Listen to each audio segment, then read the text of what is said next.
My parents stole my college savings to bail out my Golden Brothers business. But when their plan failed and they begged me for help, they realized I was no longer willing to forgive them. I don't even know where to start. I've never felt such a messed up mix of anger, disappointment, and disgust in my entire life. Look, I always knew my parents played favorites. I'm not naive, but what they did, that crossed every imaginable line. Let me take you back to the day I found out, because from that moment, nothing was ever the same again. It was just a regular morning, or so I thought. I was sitting at the dining table, surrounded by papers and college brochures. I was excited.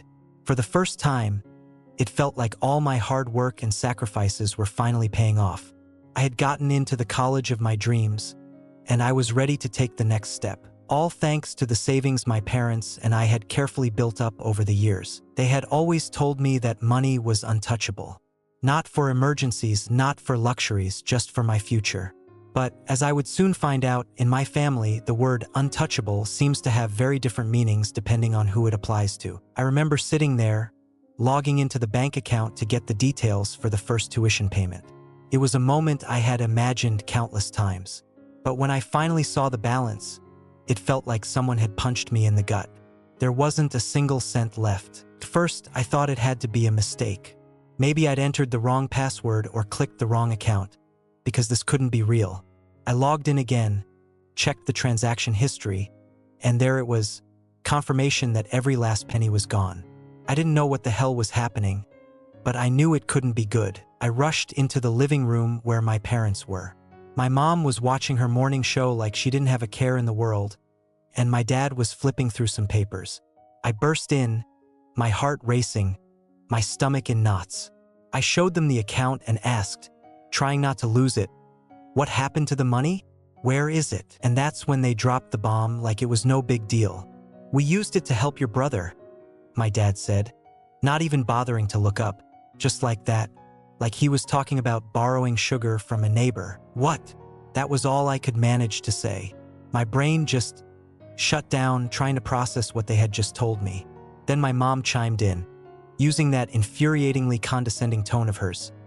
"Your brother was going through a tough time with his business, and we decided he needed the money more than you right now, more than me, more than my education, more than the dream I had spent years working toward.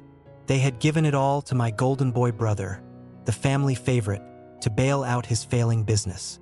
A business, mind you, that had been circling the drain for years. I couldn't help myself. I asked, 'And you didn't think to ask me? Or at least tell me?' Because, newsflash, that money wasn't just yours. It was mine too. For my future." That's when my dad finally looked up, with that smug, self-righteous expression that's always driven me crazy. "Don't be so dramatic, son. What we did was for the good of the family. You can put off college for a year or two. It's not the end of the world. But if we didn't help your brother, he would have lost everything. Is that what you wanted?" At that moment, something inside me snapped. This wasn't the first time my parents had sacrificed something of mine for him. But this was different. This wasn't about a toy he wanted or letting him take my spot in line. This was my life, my future, and they didn't even think twice about throwing it away. I tried to stay calm, but my voice came out shaking when I said, "So my future doesn't matter, huh? Because everything I do, everything I achieve will always take a backseat to cleaning up his messes. I can't believe you did this." My mom started with her excuses, saying they had no other choice, that my brother needed their help, and that they thought I'd understand because I'd always been so mature. Mature. That word made me sick. Of course, I was the mature one, the responsible one, the one who never caused problems. And that's why they thought it was okay to screw me over without a second thought. I don't even know how I didn't scream at them more. Maybe it was the shock, or maybe I was just tired of fighting a battle I could never win. All I know is that night, I locked myself in my room, turned off the lights, and sat there trying to make sense of what had just happened. I felt betrayed, alone, and, more than anything, furious. But little did I know this was just the beginning. What was coming next would make this feel like a slap on the wrist. Couldn't sleep that night. I tossed and turned, my head buzzing with thoughts and my chest heavy with anger. Every time I closed my eyes, I saw my dad's face, calmly justifying their decision to sacrifice my future for another one of my brother's failures. And every time that image came back, the rage burned hotter, like a fire I couldn't put out. The next morning, I knew I couldn't just sit there and stew. As much as I wanted to lock myself in my room and ignore the world, I had to do something. So, after pacing around for a while to calm down, I headed to the kitchen. My mom was there, making coffee like it was any other day. I locked eyes with her and said, bluntly, "I need the whole truth, right now. How much did you give him? Why didn't you tell me? And what's your plan for my college now that the money is gone?" She froze for a moment, then turned to me with that infuriatingly soft voice she always uses when she's trying to smooth things over. "Sweetheart, we explained this. It was an emergency. Your brother was about to lose everything. His business is his whole life. We couldn't just stand by and let that happen." "Oh, but standing by while my future goes up in flames is fine, huh?" I snapped. "What kind of parents do that? You didn't just take my money, the money I worked for. You didn't even have the decency to tell me. I had to find out by logging into an empty account, like some stranger snooping on a secret." She tried to calm me down. "It's not like that, honey, it's not." But I wasn't having it. Not this time. I cut her off, raising my voice. "Don't call me honey. I'm not a kid you can distract with excuses and empty promises. I can't just let this go. You know why? Because this isn't the first time. It's always been this way. Always him. Always, for your brother's sake. Because he needs it more. Because it's an emergency. But when I need something, when I have a dream, suddenly it's not a priority." She started crying. Classic move. Emotional theatrics to deflect from the issue. But this time, I wasn't falling for it. I let her sob while I stood there, waiting for her to give me a real answer. Of course, she didn't. So I stormed out of the kitchen, still seething, and went to find the real culprit. My brother. He was in the garage, fiddling under the hood of his car like he didn't have a care in the world. I slammed the garage door so hard the sound echoed through the house. He jumped, startled, and turned to me with a look that was equal parts guilty and annoyed. "What's your problem?" he asked, like I was the one in the wrong. "My problem," I said, my voice dripping with sarcasm. "Oh, I don't know. Maybe it's the fact that you know exactly what our parents did with the money that was supposed to pay for my college, and you're out here playing with your car like it's no big deal." His face tightened immediately. He tried to look innocent, but the guilt was written all over him. "Look, it wasn't my idea, all right? I didn't ask them to do it. They offered to help me because they saw how bad things were getting. Do you think I'm happy about this? Do you think I wanted this to happen?" "Oh, so they offered, did they?" I let out a bitter laugh. "How convenient for you. They always offer to help you, don't they? They're always there for you. But when I need something, I'm suddenly too independent, too capable, too grown up for them to care. You cry a little, and they ruin my life to bail you out." He tried to defend himself. "My business was about to collapse. If they hadn't helped, I would have lost everything. And now I'm losing everything because of you," I shouted, stepping closer.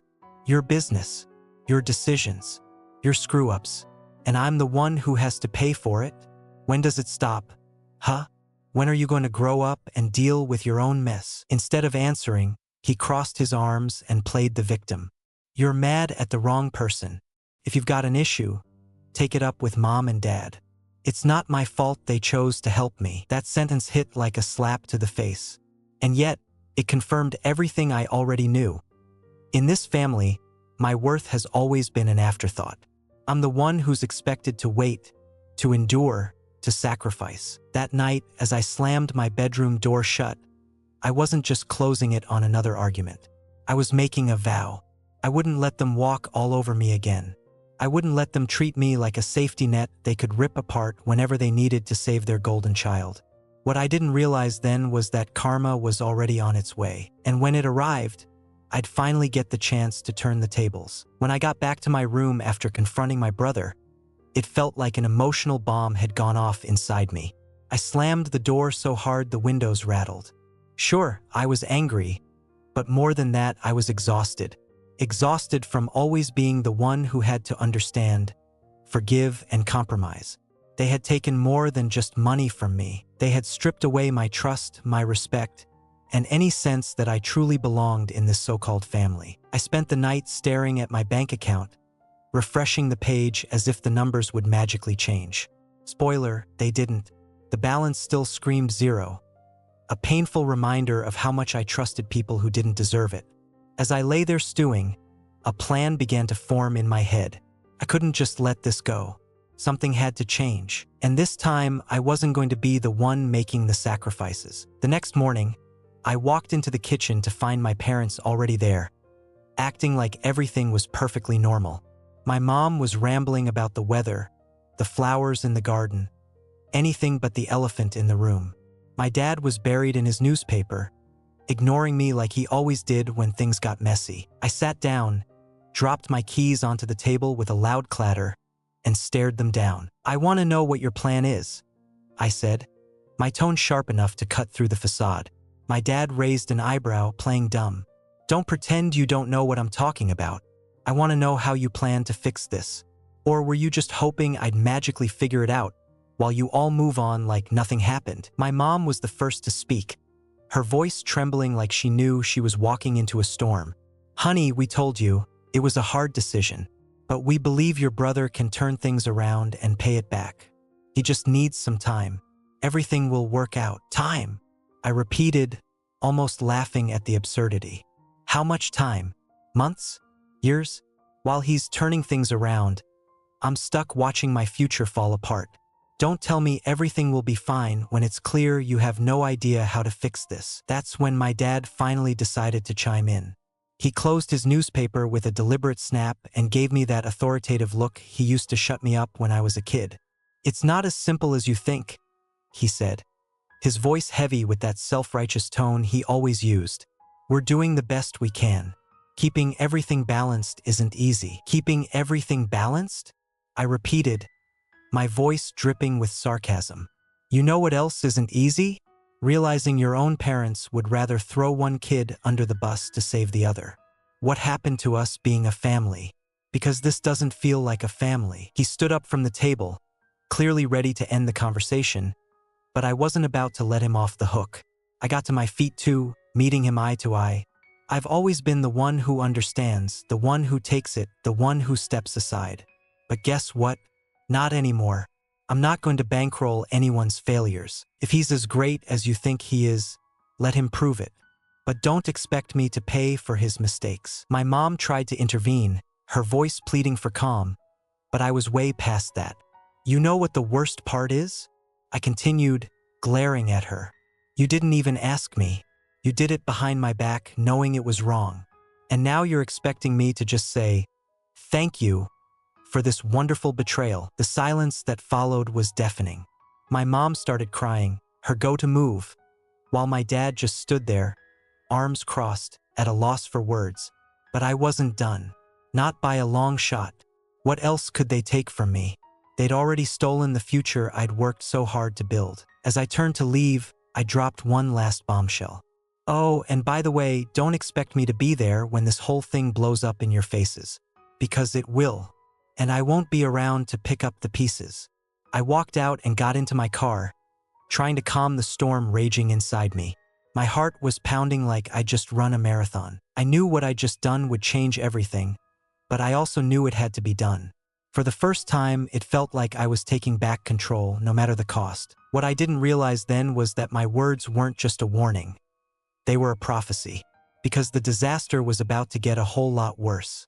And this time, no one was walking away unscathed. I walked out of that house feeling like I had triggered an earthquake. The words had poured out like an avalanche, crushing any attempt my parents made to justify the unjustifiable. I got into my car, slammed the door shut, and for the first time in years, I didn't feel guilt or regret. I felt something new, relief. It was strange, almost foreign, as if I had finally broken free from an invisible chain I'd been dragging my whole life. But deep down, I knew the story wasn't over. This was just the beginning of their downfall. Days passed, and the silence from my phone was deafening. No calls from my parents. Not a word from my brother. Was it a moment of self-reflection? Maybe, but I knew that silence wouldn't last. Financial pressure doesn't vanish just because you ignore it. And as if I'd summoned disaster, the call came a week later. It was my mother. Her voice was different, void of the arrogance it usually carried. She sounded lost. Through tears and desperate pleas, she explained how my brother's business had completely collapsed. Not only had they failed to recover the money they'd stolen from my college fund, but they were now drowning in debt, so deep that even selling their house wouldn't cover it. Predictably, they were now looking to me, the son they had betrayed, to save the day. "Please, honey," she sobbed. "I know you're upset, but we're family. We need your help. We don't know what else to do." I took a long breath, feeling every fiber of my being tense up. Family? That word didn't hold the same meaning for me anymore. But I knew I had to keep my cool. I couldn't let my anger drive the conversation, even though it was bubbling beneath the surface.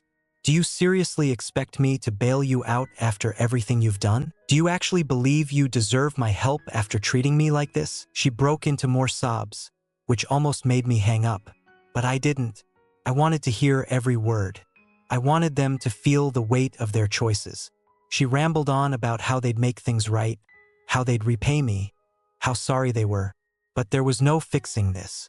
No going back. "I'm sorry, Mom," I finally said, my voice firm. "This time you're on your own. I've done enough and you know it. Don't call me about this again. I'm not going to sink with you." I hung up before she could respond. My hands were shaking, not from fear, but from a quiet, burning rage. Yet, for some strange reason, I felt lighter, like I had just shed the last remnants of the guilt they had piled onto me. It didn't even take 24 hours for my brother to make his move. This time, he showed up at my door, uninvited. He stood there with that same smug expression, as if this whole thing was just a misunderstanding we could clear up with a quick chat. "Look, bro," he started like we were old pals. "I know you're mad, but this can't be how it ends. We're family. We've always had each other's backs. Well, now I need you." That phrase, "I need you," made me laugh out loud. "Really? Now you need someone?" Because when I needed support, all I got were excuses and betrayal. "Don't come to me with your family speech. That ship has sailed." He tried to defend himself, claiming he never meant for things to get this bad, that it all spiraled out of control. But I didn't want to hear it. For me, the damage was done. If there was one thing that was clear, it was that he had never truly considered the consequences of his actions. Why would he? He always had someone else to clean up his messes. "Don't come back to my house," I said firmly, opening the door wider as a signal for him to leave. "And stop using the word family to manipulate me. You and I both know that word never meant the same thing to you as it did to me." I shut the door in his face without waiting for a response. I heard him cursing as he walked away, and I felt a mix of emotions: satisfaction, sadness, and, above all, freedom. For the first time, I was choosing myself, something I never thought I could do. That was the last I saw of them for a while. My parents stopped trying, and my brother was left to deal with the chaos he had created. Meanwhile, I focused on rebuilding my life, leaving behind all the pain they had caused. And while the scars from their betrayal still lingered, I realized something important. Not all families are sanctuaries. Sometimes they're storms. And to survive, you have to let them go.